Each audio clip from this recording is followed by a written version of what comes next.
Zeus, with throne and sceptred power, gathered and manned 1,000 Argive ships, and with the youth of Hellas under arms, sailed from these ports to settle scores with Priam. Then loud their warlike anger cried, as eagles cry, that wild with grief, on some steep, lonely mountainside, above their robbed nest, wheel and sail, oaring the airy waves, and wail their wasted toil, their watchful pride, till some celestial deity, Zeus, Pan, Apollo, hears on high their scream of wordless misery, and pitying their forlorn estate, sends a swift fury to pursue, marauding guilt with a vengeance due. So against Paris' guilty boast, Zeus, witness between guests and hosts, sends Atreus' sons for stern redress of his and Helen's wantonness. Now Greece and Troy both pay their equal debt of aching limbs and wounds and sweat, while knees sink low in gory dust, and spears are shivered at first thrust. Things are as they are now, their end shall follow fate's decree, with none can bend. In vain shall Priam's altars burn, his rich libations vainly flow, the gods above and powers below. No gift of sacrificial flame can soothe or turn the wrath of heaven from his relentless aim. We were too old to take our share with those who joined the army then. We lean on sticks, in strength not men but children. So they left us here. In weakness, youth, and age are one. The sap sleeps in the unripe bone, as in the withered. The green stalk grows without thorns. So in the gray and brittle years, old men must walk, three-footed, weak as babies, and stray like dreams, lost in the light of day.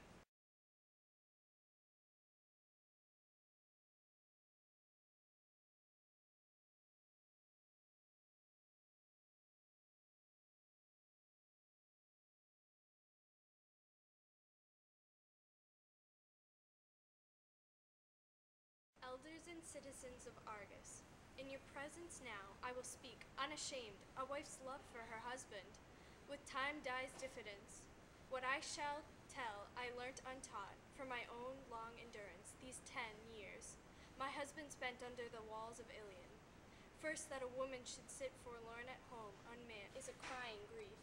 Then travelers, on others' heels, dismayed the palace, each with worse news than the last. Why, if my lord received as many wounds as rumor, flying from Troy to Argos, gave him, he is a net, all holes. Or had he died each time report repeated news of his death? See him, a second Geryon, boasting his monstrous right, his thrice-spread quilt of earth, a grave for each death, each body. Many times despair at cruel message noosed my throat and hung in a hung cord, which force against my will untied.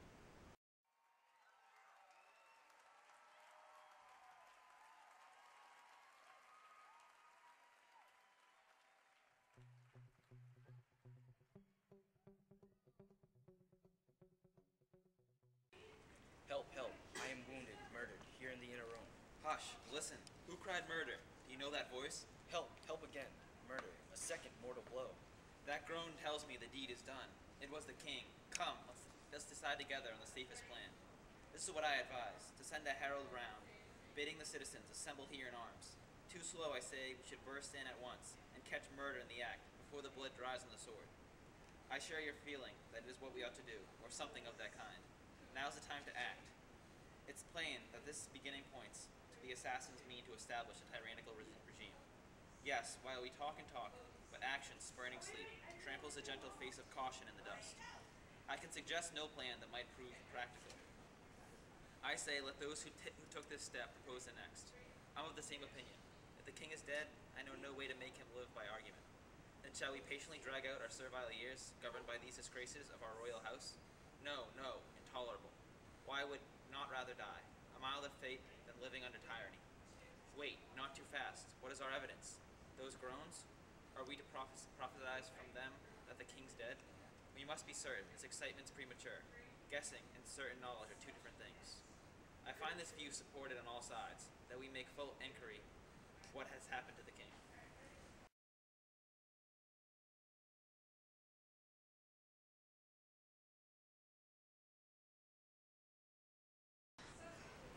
I said, not long since, many things to match the time, all which that time's past, without shame here I unsay. How else when one prepares death for an enemy, who seems a friend, how else net round the deadly trap, high enough to forestall the victim's highest leap? A great while I have pondered on this trial of strength. At long last the pitched battle came, and victory. Here where I struck I stand, and see my task achieved. Yet this is my work, and I claim it, to prevent flight or resistance foiling death. I cast on him, as one who catches a fish, a vast and voluminous net, that walled him round with endless wealth of woven folds, and then I struck him twice. Twice he cried out and groaned, and then fell limp. And as he lay, I gave a third and final blow, thanks to my prayers fulfilled, to Zeus, Lord of the lower region, Savior of dead men. So falling he belched forth his life, with cough and retch. There spurted from him bloody foam in a fierce jet, and spreading, spattered me with drops of crimson rain, while I exulted as the sown cornfield exults, drenched with dew of heaven when buds burst forth in spring. So stands the case, elders of Argus. You may be as you choose, glad or sorry. I am jubilant, and there were it seemly over a dead man to pour thank offering for a safe journey. Surely justice here allows it, here demands it. So enriched a wine of wickedness this man stored in his house, and now, returned, drains his own cursed cup to the last dregs. The brute effrontery of your speech amazes us, to boast so slavishly over your husband's corpse. You speak as to some thoughtless woman. You are wrong. My pulse beats firm. I tell you what you already know. Approve or censure as you will. All's one to me. This is my husband, Agamemnon, now stone dead. His death, the work of my right hand, whose craftsmanship justice acknowledge, where lies the simple truth. Vile woman, what unnatural food or drink, malignant root, brine from the restless sea, transformed you, that your nature did not shrink from poreless guilt. Argos will execrate your nameless murder with one voice of hate, revoke your portion with the just and free, and drive you outlawed from your Argives' gate. Yes! Now you righteously mulct me with banishment, award me public curses, roars of civic hate. Why, once before did you not dare oppose this man, who is as slight compunction as men butcher sheep?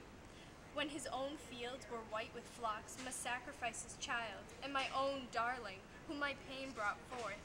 He killed her for a charm, to stop the Thracian wind. He was the one you should have driven from Argos. He, marked with his daughter's blood, was ripe for punishment. But my act shocks your ears? What's your judicial wrath? Your threats doubtless rely on force. You have your men and weapons. Try your strength in fair fight against mine. Win, and you may command me. If, please heaven, you lose, old as you are, you shall be taught some wisdom yet. Such boasts show folly in a crafty mind. So surely as your robe blazons your crime, in those red drops shall your own head bow low under a bloody stroke. Wait but the time, friendless, dishonored, outcast, you shall find your debt fall due, and suffer blow for blow. Is it so? Then you shall hear the righteous oath I swear, by justice, guardian of my child, now perfected, by her venging fury, at whose feet I poured his blood. I have no fear that his avenger's tread shall shake this house, while my staunch ally, now as then, Aegisthus, kindles on my hearth the ancestral fire. With such a shield, strength marches boldly on. Meanwhile, he who was sweet to every Trojan Chryseis, and soared my life, lies here, with him his prisoner, his faithful soothsayer, who shared his birth and knew sailor lasciviousness. Their end both richly earned, he as you see him, she first, like the dying swan, sang her death song, and now lies in her lover's clasp, brought as a variant to the pleasures of my bed. She lends an added relish now to victory. Come, look on him and weep. Oh, that some merciful swift fate, not wasting sick, nor wry with pain, would bid me share this ever-endless sleep. Now lies the kindly guardian of our state, who fought 10 years to win, redressed for woman's sins, now by a woman slain.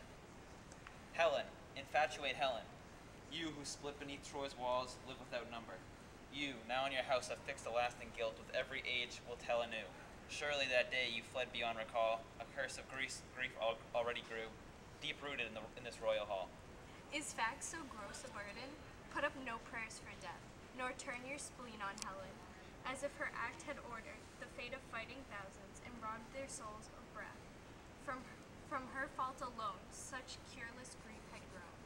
Spirit of hate, whose strong curse weighs hard on the house and heirs of Tantalus, your power is it engenders thus, and woman's brain such evil art, and darkness all my bitter days.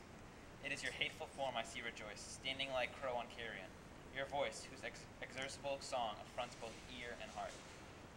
You now speak more in wisdom, naming the thrice-scourged fury that hates and haunts our race. Hers is the thirst of the slaughter, still slaked with feud and vengeance, till with each wrong requited, a new thirst takes its place. This grievous power, whose wrath you celebrate, with cursed truth no royal houses fall, no mad catastrophe can ever state. O piteous mystery, is Zeus not Lord? Zeus, Zeus alas, I adore and source of all. Could even this horror be without his sovereign word? Sad, silent king, how shall I mourn your death? How find the heart's true words to prove me friend? Here, where you spent your dying breath, caught by the ruthless falsehood of a wife. In the fool's spider web fast bound you lie, unholy rest and most ignoble end, that man, like beast, should die, pierced with a two-edged knife. This murder's mine, you clamor. I was his wife, but henceforth my name from his be freed.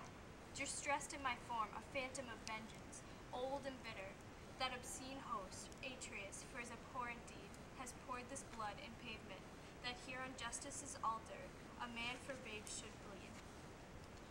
And are you guiltless? Some revengeful power stood, maybe at your side. But of this blood, who could absolve you? How, by your hour, on this unyielding course, the black-robed king, pressing to slaughter, swells the endless flood of crimson life by pride and hate released from brothers' veins, till the due reckoning, when the dried gore shall melt, and Ares bring justice at last for that unnatural feast. Sad, silent king, how shall I mourn your death? How find the heart's true word to prove me friend? Here, where you spent your dying breath, caught by the ruthless falsehood of a wife, in the foul spider's web first bound you lie, unholy rest and most ignoble end, that man, like beast, should die, pierced with a two-edged knife. The guile I used to kill him, he used himself the first. When he by guile uprooted the tender plant he gave me, and made this house accursed, when on my virgin daughter his savage sword descended, my tears in rivers ran. If now by savage sword thrust, his aging days are ended, let shaming conscience ban his boast, where he pays forfeit for wrong his guile began. Where lies right? Reason depairs her powers. Mind numbly gropes her quick resources spent. Our throne endangered and distant near, where can I turn? I fear thunder that cracks foundations, blood-red showers, the light range slacks, that dulges its store, justice in harmony with fate's intent, hardness her hold to shake the earth once more. O earth, would that some timely chance had laid me in your lap, before my eyes had seen him laid so slow. Lord of this silver-whaled inheritance, who will enter him? Who lament the dead? Will you wear mourning for disguise? Bewail the husband whom your own hand killed. For his high glories offers gifts of lies, since justice answers, no. By whom shall tears of honest love be shed, his graveside ritual of praise fulfilled? That question's not your business. I felled him, I dispatched him, and I will earth his bones. No troop from house or city shall beat their breasts and lay him in vaults of bronze and marble, with seemly civic groans. But as is fit, his daughter shall meet him near the porchway of those who perished young. His loved Iphigenia, with loving arms shall greet him, and gagged in silent tongue.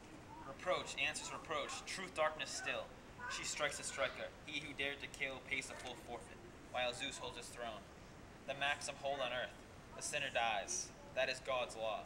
Oh, who can exercise this breeding curse, this canker that has grown into these walls to plague them at his will? The sinner dies. You've reached the truth at last. Now to the powers that persecute our race, I offer a sworn pact.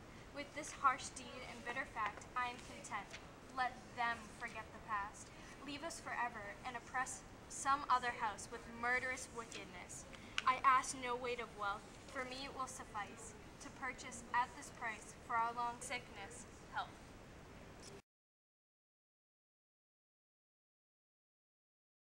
Is fact so gross a burden?